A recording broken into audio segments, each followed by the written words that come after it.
नमस्कार दोस्तों, आप सभी का इस वीडियो में स्वागत है। मेरा नाम है सक्षम शर्मा और आज इस वीडियो में हम सब्सिडियरी अलायंस को डिस्कस करेंगे। सब्सिडियरी अलायंस ब्रिटिशर्स की वो पॉलिसी थी जिसके जरिए उन्होंने एक तीर से एक नहीं, दो नहीं, बल्कि तीन तीन शिकार किए। अब ये तीन शिकार कौन थे और सब्सिडियरी अलायंस के अंदर क्या शर्तें थी, ये सब आज हम इस वीडियो में जानेंगे। तो चलिए स्टार्ट करते हैं।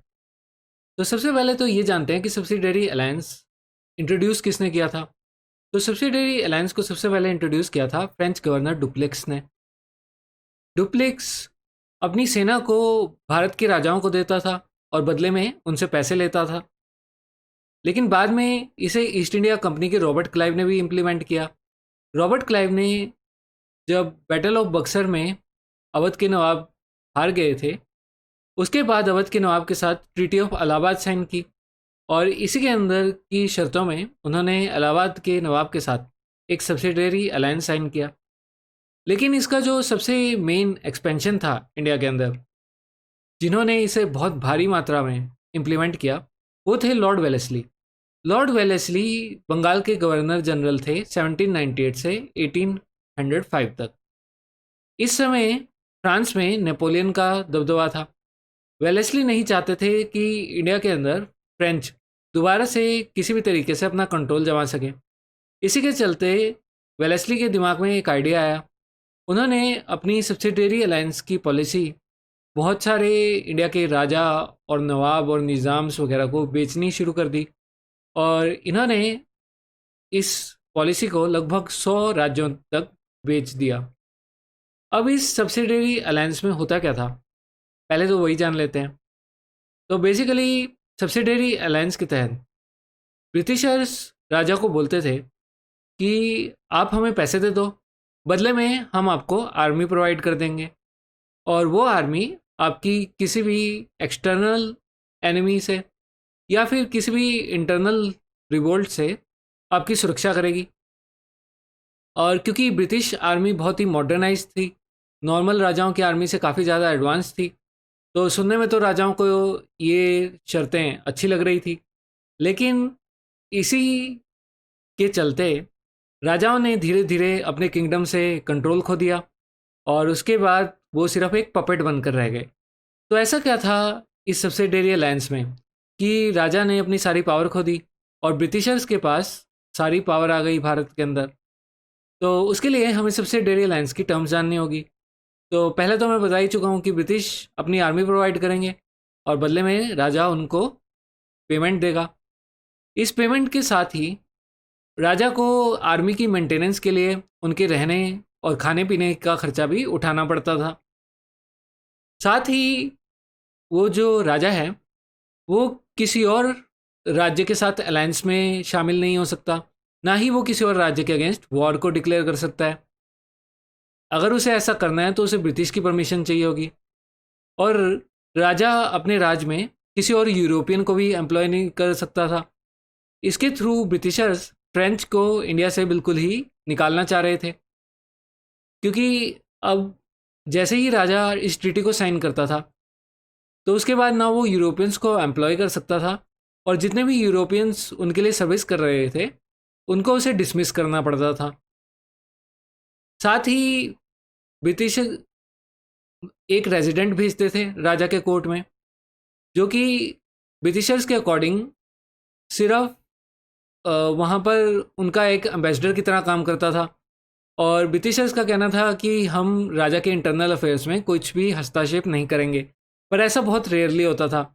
सारी पावर इस ब्रिटिश रेजिडेंट के पास आ जाती थी, क्योंकि एक्चुअल में हुआ क्या, इन सारी कंडीशंस के बाद मान लो कि मैं राजा हूँ, मैंने ब्रिटिशर्स के साथ सब्सिडियरी अलायंस साइन कर लिया, तो अब उसके अकॉर्डिंग मुझे अपनी आर्मी तो हटानी पड़ेगी। मतलब अपनी आर्मी तो डिसबैंड कर दी मैंने, क्योंकि सब्सिडियरी अलायंस की टर्म्स में ही था कि आप अपनी आर्मी नहीं रखोगे और उसके बदले मेरे राज्य में आ गई ब्रिटिशर की आर्मी। तो मतलब मेरे पास तो पावर कुछ रही नहीं, सारी आर्मी तो यहाँ पर ब्रिटिश है और उसके ऊपर कंट्रोल किसका है, ब्रिटिशर्स का है। तो चलती किसकी है, ब्रिटिशर की। वो कभी भी चाहें तो मेरे को गद्दी से हटा सकते हैं और इसके बदले में कुछ भी नहीं कर सकता। तो यही सिचुएशन सारे इंडिया में हो गई और ये जो रेजिडेंट था, ये राजा के हर एक छोटे से छोटे कदम में उस पर नज़र रखता था। यानी कि सारी पावर जो है वो अब ब्रिटिशर्स के पास चली गई। और भी टर्म्स देख लेते हैं। मान लो कि किसी और स्टेट के साथ कोई कन्फ्लिक्ट होता है तो ब्रिटिशर्स डिसाइड करेंगे कि उनको क्या करना है। साथ ही यहाँ पर जो पैसे देने होते थे इस ब्रिटिश आर्मी को मेंटेन करने के लिए वो बहुत ज़्यादा थे। यूजुअली ये 1/3 ऑफ रिवेन्यू तक होता था। यानी कि टैक्सेस अलग दे रहे हैं लोग, और ये 1/3 रिवेन्यू इतना ज़्यादा कोई पे ही नहीं कर पाता था राजा। ये बहुत ज़्यादा रकम थी। पहले क्या होता था, अगर वॉर के लिए जब राजा तैयार होते थे तो वो उस टाइम एंड टाइम पे रिक्रूट्स को हायर करते थे, या फिर कुछ रिक्रूट्स अपने पास रख के रखते थे और वॉर के टाइम में ज़्यादा बढ़ा देते थे। लेकिन अब उन्हें 24/7 यानी कि सारा समय एक स्टैंडिंग आर्मी रखनी पड़ती थी। और इस आर्मी को अगर वो पेमेंट नहीं कर पाते थे तो ब्रिटिशर्स उनकी टेरिटरी को एनेक्स कर लेते थे। यानी कि या तो वो उनकी टेरिटरी का कुछ हिस्सा अपने अंदर ले लेंगे, या फिर उनका मन चाहे तो वो पूरी की पूरी टेरिटरी हड़प लेंगे। तो इसी के तौर पे नवाब, जो अवध के नवाब थे, उनको 1801 में अपनी आधी टेरिटरी ब्रिटिशर्स को देनी पड़ी फोर्सफुली, और हैदराबाद के निज़ाम को भी अपनी टेरिटरीज ब्रिटिशर्स को देनी पड़ी, क्योंकि चार्जेस बहुत ज़्यादा थे। ये पे कर ही नहीं पाते थे राजा इतनी ज़्यादा, इतनी महंगी आर्मी को मेंटेन करने के चार्जेस। तो यहाँ पर इस तरीके से ब्रिटिशर्स ने 3 शिकार किए। पहला तो उन्होंने राजा की आर्मी ही ख़त्म कर दी, तो अब उनके लिए कोई अड़चन ही नहीं रही। जो आर्मी है राज्य के अंदर वो ब्रिटिशर्स की थी। दूसरा, ब्रिटिशर्स को पूरी राज्य के अंदर अपनी आर्मी फैलाने का मौका मिल गया। मतलब पूरे इंडिया में अब अलग अलग राज्यों में जो आर्मी है वो ब्रिटिशर्स की है। और उसके लिए पैसा कौन दे रहे हैं? पैसा दे रहे हैं इंडिया के रूलर्स। तो उन्हें फ्री में अपनी आर्मी मेंटेन करने को मिल रही है। तीसरा, जो बाकी यूरोपियन पावर्स थी, जो डच थे, फ्रेंच थे और पोर्टुगीज़ थे, अब उनको राजा अपने राज्य में एम्प्लॉयमेंट नहीं दे सके, तो उनको भी ब्रिटिशर्स ने अपने रास्ते से हटा दिया। तो इस तरीके से जो तीनों अड़चनें ब्रिटिशर्स के इंडिया के अंदर टोटल कंट्रोल के लिए थी, वो पूरी तरह से साफ हो गई। अब इसके इफ़ेक्ट्स क्या हुए? तो इंडियन रूलर ने अपनी सारी पावर्स खो दी। वो बेसिकली अपनी इंडिपेंडेंस तो उसने खो दी जब वो अपने राज्य के लिए कोई डिसीजन ही नहीं ले सकता। जब आर्मी इंडिया के अंदर ब्रिटिशर्स की है, मतलब उनके राज्य के अंदर ब्रिटिशर्स की है, तो वो किस नाम का राजा रह गया? वो टोटली डिपेंडेंट हो गया ब्रिटिशर्स के ऊपर। साथ ही इंडियन रूलर्स को अपनी आर्मी को डिसबैंड करना पड़ गया, जिसके कारण काफ़ी सारे लोग अनएम्प्लॉयड हो गए।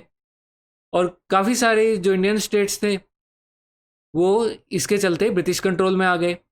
बाद में धीरे धीरे ब्रिटिशर्स ने इन्हें या तो एनेक्स कर लिया, या इनके ऊपर काफ़ी सारा ज़्यादा टैक्सेस बढ़ा दिए, और राजा को जब मर्जी वो गद्दी से हटा देते थे, क्योंकि पावर तो थी नहीं राजा के पास बिल्कुल भी।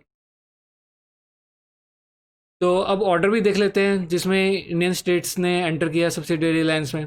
तो सबसे पहले निज़ाम ऑफ हैदराबाद ने सब्सिडियरी अलायंस को साइन किया था 1798 में।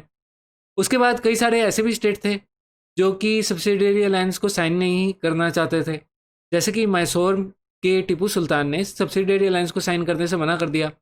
तो ऐसे केस में ब्रिटिशर्स ने जहाँ पर बातों से काम नहीं चला वहाँ लात चला दी, यानी कि फोर्सफुली उनको लड़ाई में हरा के उनसे ज़बरदस्ती सब्सिडियरी अलायंस साइन करा दिया।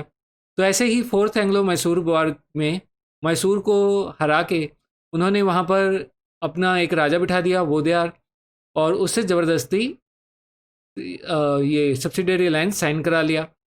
उसके बाद तंजौर से भी ये सब्सिडियरी अलायंस साइन करा लिया। अवध से 1801 में साइन करा लिया और उनकी आधी टेरिटरी छीन ली। और मराठास के अलग अलग जो हिस्से थे इंडिया के अंदर, अलग अलग दल थे मराठास के, उनसे भी एक के बाद एक ये साइन करा लिया। 1802 में पेशवास से साइन कराया। 1803 में सिंधिया से सब्सिडियरी अलायंस साइन करा लिया, और उसी के बाद गायकवाड़ से भी सब्सिडियरी अलायंस साइन करा लिया। तो ऐसे ब्रिटिशर्स ने बिना गोली चलाए, बिना लड़ाई करे, धीरे धीरे पूरा इंडिया अपने कंट्रोल में ले लिया। इसके बहुत ही भयानक परिणाम हुए, क्योंकि जो पैसा था वो सारा ब्रिटिशर्स के पास जा रहा था, और वो इतनी महंगी आर्मी को मेंटेन करने में लग रहा था जिसकी ज़रूरत भी नहीं थी। और जो इंडियन लोग हैं वो कंगाल हो रहे हैं, उनके टैक्सेस का बेनिफिट उनको नहीं मिल रहा है। वो पैसा दो जगह बट रहा है, एक तो राजा के पास जो वैसे भी कुछ नहीं कर रहे हैं, और दूसरा ब्रिटिशर्स के पास जा रहा है जो कि उस पैसे को इंग्लैंड भेज रहे हैं या उनकी आर्मी के पास जा रहा है। तो ये था सब्सिडरी अलायंस, और उम्मीद है आपको लेक्चर समझ आया होगा। और अगर आपको ये लेक्चर पसंद आया तो लाइक और सब्सक्राइब करना मत भूलिएगा। धन्यवाद।